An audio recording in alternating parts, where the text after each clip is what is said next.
It's amazing you said affirmations, because that was one of the questions I was going to ask you. Because everybody, has these affirmations. Now that's the new age.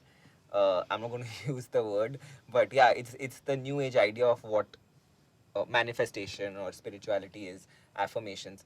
And like, I am calm, I am peaceful, I am rich, and then 5 minutes later you're in traffic and you're like screaming out of your window. Like, it, like you said, embody it. What is your idea of, what is your take on affirmations? See, my take on affirmations is it can work with some people, it can't work with some people, and that's what also happens. People say, "Arey, you gave me this affirmation, didn't work, nothing happened." Right. Affirmations work when you have done the groundwork.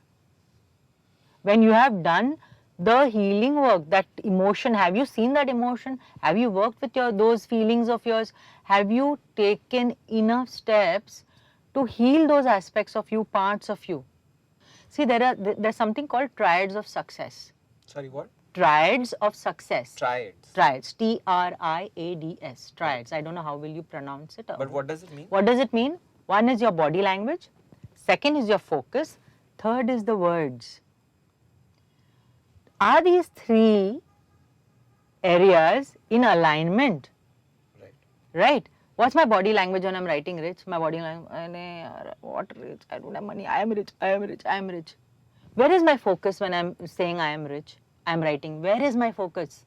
Is the focus on the zero bank balance? Then what are the words I'm telling? And the words are the affirmations, you may call it, or statements you may say, or whatever you may want to call it. So some it doesn't work, some it works. Some it works brilliantly. Right. Brilliantly. They change overnight. Right. Good. Why? Because that's how they have identified their story. That this is how I need to be if I want to take this ahead for me. And then take actions. Right. Even to get that lottery, I have to go out and get it, right? Right. I have to pay that 10 rupee.